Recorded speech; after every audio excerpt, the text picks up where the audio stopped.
Je suis la maman de Lydia. Je voulais vous remercier pour ma fille, pour tout le soutien que vous m'apportez.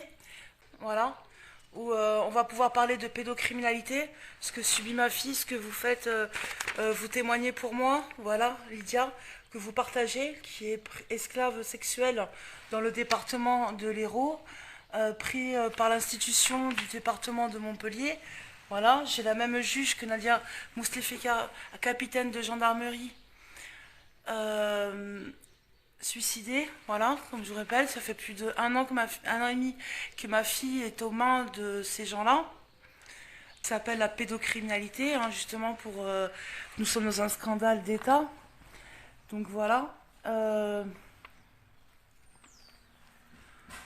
en ce moment, je parlais beaucoup de RPVA, le réseau virtuel où justement tous ces gens se mettent en relation entre avocats, entre juges, entre pédocriminels, où,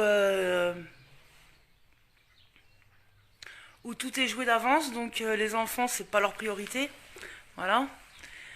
C'est plutôt une marchandise, ainsi que les autres. Voilà, ainsi que ma fille, que vous partagez.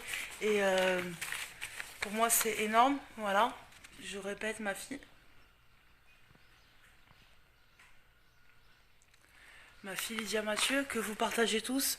Voilà, je précise que pour pouvoir avancer, pour voir le positif, chaque message que vous mettez, chaque fois que vous publiez ma fille, je prépare un journal pour que...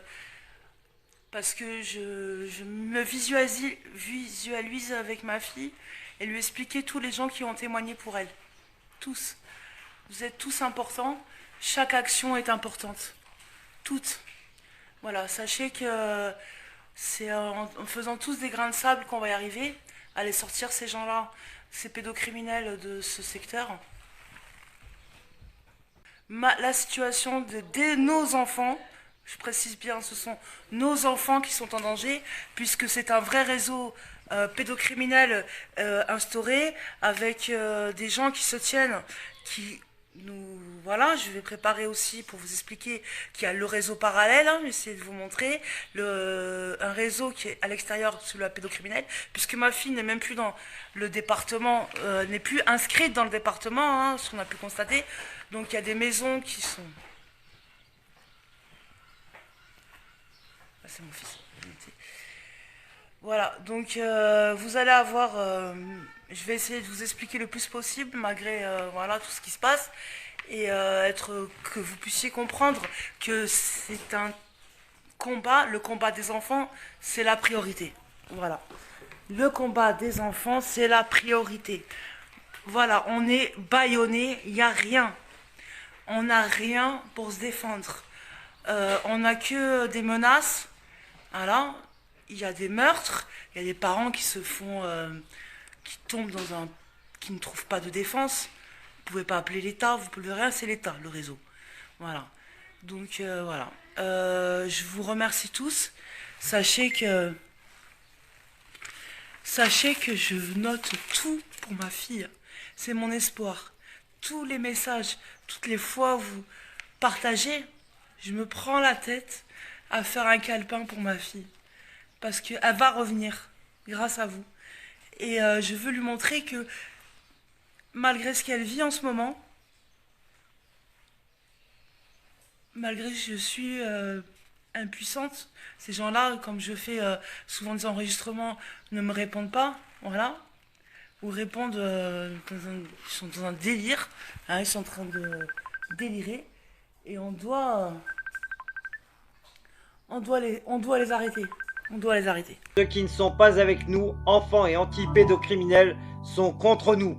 Pour triompher, le mal n'a besoin que de l'inaction des gens de bien. Des enfants sont détruits, violentés, violés et morts de par votre passivité. Vous êtes avec eux ou contre eux? Pour les pédos ou anti-pédos? Les terroristes comme Mera, les frères Kouachi, Nemouche, etc. Les délinquants, violeurs d'aujourd'hui, de demain, sont aussi les fruits de la pieuvre via l'aide sociale à l'enfance. Des centaines de milliards d'euros ont alimenté les pédocriminels de l'aide sociale à l'enfance et complices. et ça continue avec vos impôts. Les audiences concernant des enfants innocents se font dans des huis clos sans public. Les enregistrements vidéo ou sonores y sont interdits. Pourquoi? Les dossiers sont inaccessibles aux enfants ou à leurs parents qui les défendent. Pourquoi cette opacité? Pourquoi cette injustice de la justice pour des enfants innocents qui les pousse à être violés, violentés et à la mort? Les impliqués, magistrats, membres de l'aide sociale à l'enfance, etc.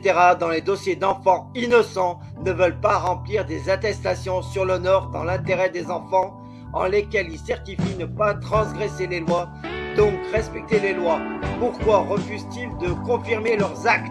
Si la pieuvre agit impunément depuis une quarantaine d'années, cela est dû à l'absence de médiatisation et à la désinformation qui fait que les médias ou politiques qui ont évoqué le sujet parlent de dysfonctionnement de l'aide sociale à l'enfance, soit trouble dans le fonctionnement, ce qui est mensonger. Un dysfonctionnement rénal ou d'appareil est traité et réparé dans les heures, jours qui suivent. Pas laisser 40 années dans le même état. Les services publics sont au service du public. Tous les membres de services publics doivent être responsabilisés personnellement quand ils agissent pour nuire sciemment envers les citoyens de France. Soutien à la COPRASP, Commission populaire de répression des abus de services publics, composée de citoyens de France sans lien avec les services publics. Soutenez la SPE, Société Protectrice des Enfants, sur Facebook et partagez-la, ainsi que la chaîne YouTube CriminalX, résolument anti-pédocriminel. Pour soutenir CriminalX et libérer les enfants victimes de la pieuvre pédocriminelle via ASE, Aide sociale en France, pour combattre la pédocriminalité, je vous invite à faire des dons sur le compte qui suit. Ma chaîne étant bloquée, je vous invite à cliquer sur la cloche et à choisir l'option toutes pour recevoir les notifications des nouvelles vidéos publiées. Merci.